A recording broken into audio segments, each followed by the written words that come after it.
Right,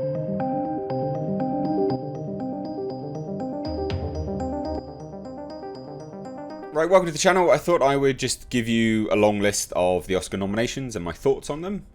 This is not like a negative ranty video or anything like that. There will be some videos about what people are claiming to be snubs and things like that today as well. The main standout here, and as per the title, is that the Joker is absolutely cleaned up. And I'm really, really, really happy for the Joker. Genuinely, I said it deserved it when it came out, and I said, inevitably, I think that it probably won't get anything, but I said it might. I don't know. But it's getting a lot. In fact, like, there's 11 Oscar nominations for the Joker. And yes, there are some people which are not happy about that, and I will do a separate video on it, because I don't want this one to be clouded with, you know, negativity or what people deem to be negativity. But I think the Oscar list this year is actually quite good. From the movies I've seen, I'm really happy with it, and I want to explain why, because I think a lot of people, and I'll explain it in the other videos as well, but a lot of people are saying that there's snubs and things like that, but a lot of this stuff is really original content, and it's great. Like, it's awesome. There's some really, really good nominations up this year. Now, obviously, it starts off with, you know, Todd Phillips' Joker, comic book origin story about Batman's biggest foe, scored leading 11 Oscar nominations on Monday. Which had Best Picture, Best Director, and Best Actor, and obviously a whole bunch of others. There's Best Adapted Screenplay as well, or something like that, which is really, really, really good. Now, Martin Scorsese's mob epic, The Irishman, I was really surprised that that took any, not because of it being bad, but because it's a Netflix film. I thought that they were being shut out of the Oscars, so good to see. Really, really, really good to see. Now, 1917 was bound to get some. Once Upon a Time in Hollywood, I'm quite glad that that's got some. I really like that film. You know, yes, it's long and a bit meandering, and it's a little bit of a jerk-off fest to Quentin Tarantino's LA Mates. I get that, but it was good fun. I enjoyed it. And the closing scene is more than worth it. Now, Ford versus Ferrari was one of my best films of last year. I absolutely love that film. I thought it was fantastic. Really, really heartbreaking as well. It's a film that a lot of people probably haven't gone to see because they think that it's just about cars, and it's not. There's a really deep story there, and it's really touching. Jojo Rabbit, really, really nice to see that got some. I like Jojo Rabbit, and I was afraid that wouldn't get any because of the controversy around making a joke of Hitler, of all things. Little Women got some. I'm surprised Little Women got some, not because of it being you know, being bad or anything like that, but it's just another remake, and I'm surprised that the Oscars award continuous remakes. This is the 6th time this film has been remade, so it's a shame, really. Marriage Story got some, as did Parasite. Now, moving on, female filmmakers were entirely shut out of the Best Director race. I'm going to touch on it in the other videos, but I don't think they really were. I mean, if we're looking at what was done this year, there wasn't that many, and what was done were remakes. Little Women's a remake. I don't think you should, I don't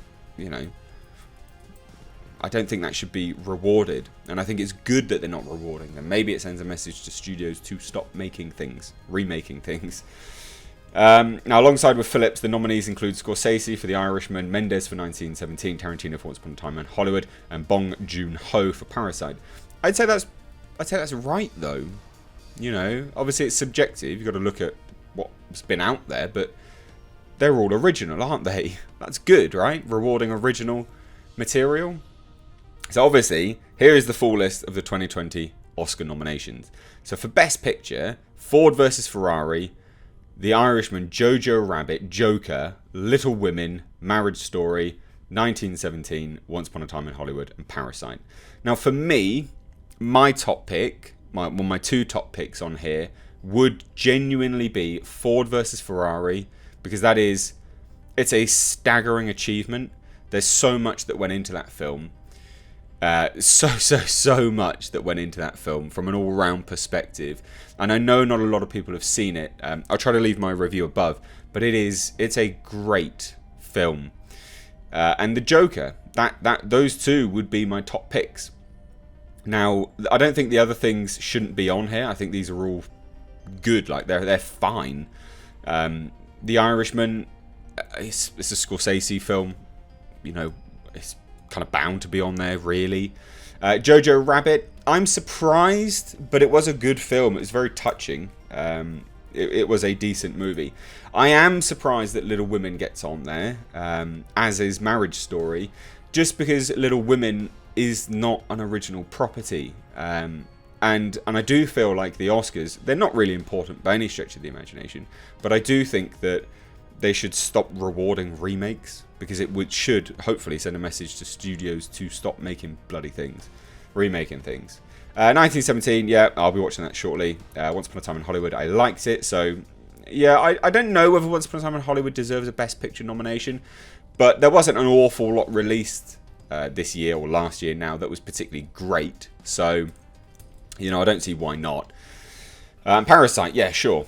Now, lead actor, we've got Antonio Banderas for Pain and Glory, or Banderas, I probably butchered that. Leonardo DiCaprio for Once Upon a Time in Hollywood. He was very good in that. Very, very, very good in that. Adam Driver for Marriage Story, Joaquin Phoenix for Joker, and Jonathan Pryce for The Two Popes. Now, out of all of them, my shortlist would genuinely be Leonardo DiCaprio and Joaquin Phoenix. For the lead actors, they were great. They were just staggering to put in such epic performances. They really, really were top marks. Just, again, a staggering achievement by both actors. It probably, for Joaquin Phoenix, I would say, outside of, Her, and You Were Never Really There, that was probably one of his best performances. Those two probably being up there. I think it's Her.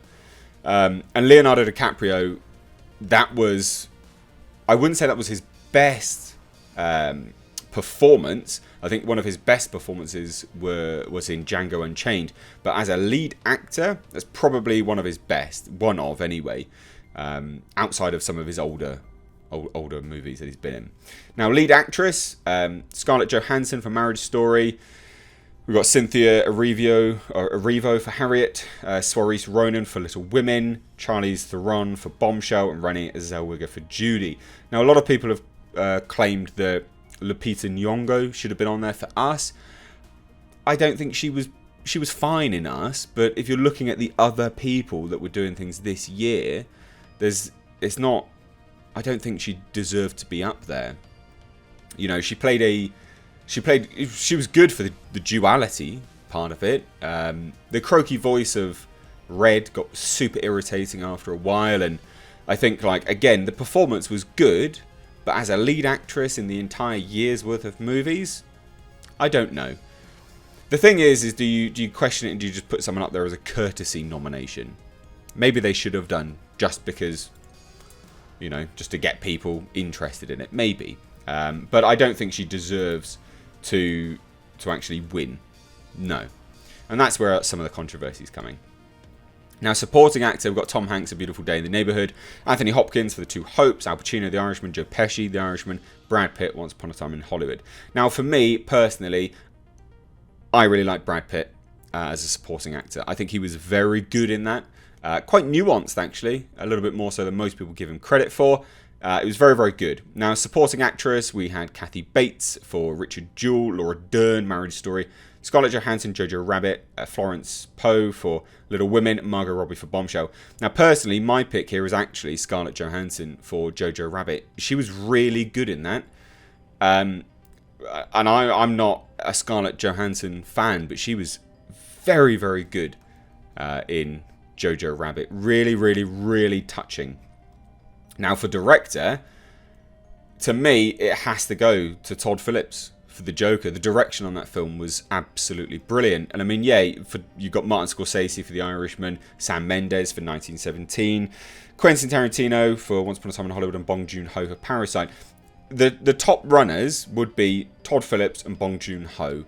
But I think Todd Phillips just narrowly takes it, personally. I think his direction on that film was top marks.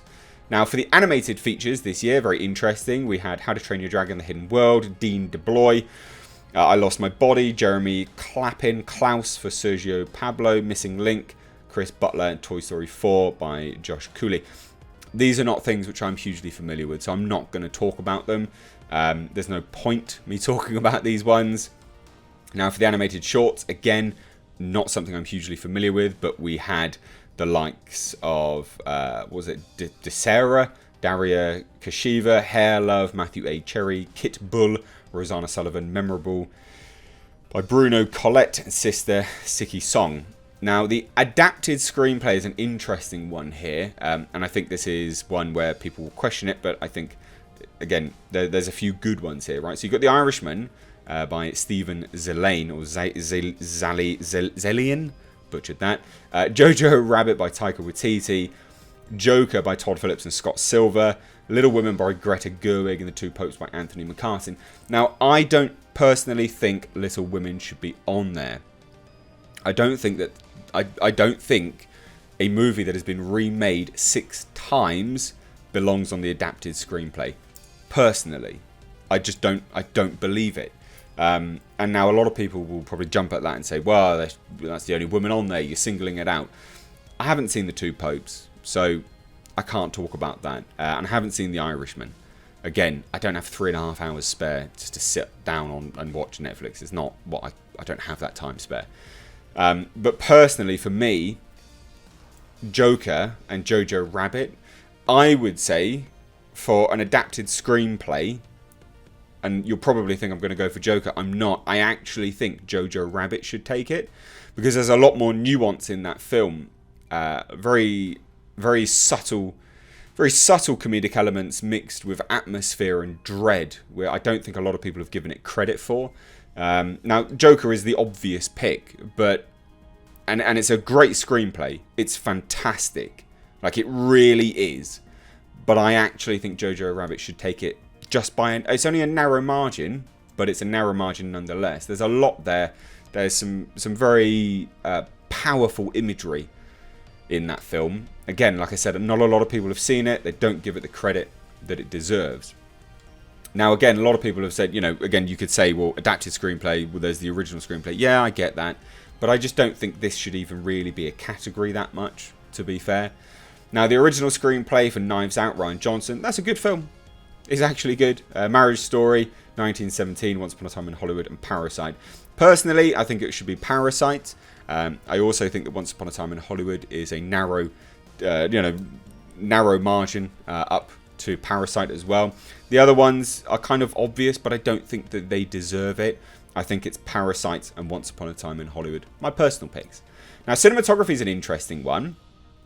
Because we got The Irishman by Rodrigo Prieto, Joker, Lawrence Sher, The Lighthouse, Jarin Blash, 1917, Roger Deakins, Once Upon a Time in Hollywood, Robert Richardson. Now, personally, I'm torn. I'm torn between Joker, The Lighthouse, and Once Upon a Time in Hollywood. But I really like the cinematography in Joker. It is a beautiful film. So I would say Joker narrowly takes it. Very, very narrowly takes it. Now, best documentary feature, we've got American Factory, Julia Reichert, Stephen Bogner, The Cave, The Edge of Democracy, Fasama, and Honeyland. These are films which I'm not familiar with, I can't really comment on. Best documentary short subject, again, not something I am familiar with. These are ones which I have not seen, they're not in my wheelhouse. Best live action short film, and again, not something I'm familiar with, but we'll read them out anyway. Brotherhood, Nefta Football Club, The Neighbour's Window, Saria, and A Sister. So best international feature film, Parasite. It has to be Parasite.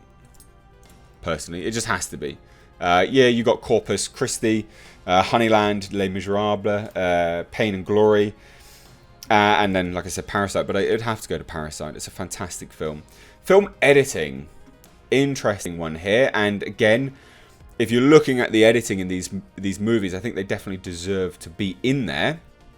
We've got Ford versus Ferrari, The Irishman, Jojo Rabbit, Joker, and Parasite. Now, I probably have to say it has to go to Ford versus Ferrari. That film was quite long, but it went very nicely. The pacing was absolutely staggering. Very nicely edited. Really, really well edited film. Outside of that, close second and third, Jojo Rabbit, Joker. Not respectively second and third, but Jojo Rabbit and Joker for sure. Sound editing, Ford versus Ferrari was something which I was very, very impressed with, because they managed to get the... It's something which car people will really understand and know, but anyone who's into films will know as well. The induction note of engines, the brake, the sound of braking, the sound of the exhaust tone, mixed with everything else that was going on. The sound editing and mixing, again, because they do have a sound mixing section as well. Those two would have to go to Ford versus Ferrari for me. Alongside Joker. Joker was very, very good. Very, very, very well done. Star Wars Rise of Skywalker shouldn't be on there for sound editing. I'm very surprised. Once Upon a Time in Hollywood, yeah, potentially. But no, it's Joker and Ford versus Ferrari on both of these. Genuinely both of these. Ad Astra was good for sound mixing. It had a good soundscape. It was very atmospheric, but I don't think it deserves an Oscar nomination, personally. Now, production design, Jojo Rabbit, I would say, personally. Production design was great on that film. The Irishman, yeah, 1917, it's kind of like an obvious one. Once Upon a Time in Hollywood was really, really good as well, as was Parasite. So these are kind of a mixed bag on there. I'm surprised The Irishman is on there, just because it's kind of like an obvious one. But Jojo Rabbit is one of those ones which you wouldn't have thought of, but it was very, very well done. Really, really well done. Now, the original score, Joker, Hilda, she's already won some. She won at the Golden Globes, I think. She deserves this. She was very, very good in this. That was the original score. An original score. That was a great original score. I don't think the score for Rise of Skywalker was particularly great. It wasn't on par with John Williams' best, for sure. There was a lot of blending of other things in there. I don't think it deserves that. 1917, fine. But for the original score that really hit home and hit the beats and really worked on your emotions, I would say Joker. Now, the original song, I Can't Let You Throw Yourself Away, I'm Gonna Love Me Again, I'm Standing With You, Into the Unknown, and Stand Up. I'd probably say Rocket Man. I'm not saying, like, you know, it's the best of, it's just the best of the bunch, really, to be fair. Makeup and Hair, Bombshell, Joker, Judy, Maleficent, Mistress of Evil, 1917. No idea. I don't really... It's not something I'm proficient at telling what is good in terms of makeup and hair. Bombshell, maybe. Joker, maybe. These are all fair. I'm sure they're all fine.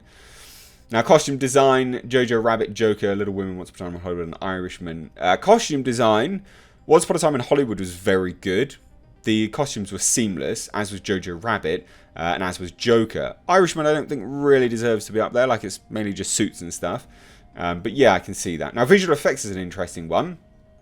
Avengers Endgame, The Irishman, 1917, The Lion King, and Star Wars The Rise of Skywalker. Now, all of these ones, very interesting because, like Avengers Endgame, the effects on that film were actually a bit wonky in parts. Like floaty head syndrome and stuff like this. 1917, the effects are quite seamless in that film. And the best effects are the ones which you can't really tell. And The Irishman, the effects are technically perfect, but still a little bit uncanny valley because they're so good. So I would say actually it goes between The Lion King and 1917, personally. So there you go, that's my thoughts on the Oscar nominations. What did you think of these? Do you think there's any major snubs? Who's your top pick for any of these? I'd love to hear your thoughts. What do you think about the Joker scoring 11 nominations? Let me know down below in the comments. If you're new here, do hit subscribe. Stay up to date on the world of pop culture and movie news by hitting the bell notification icon. Thanks so much for watching, guys. I've been Mr. H. Take care.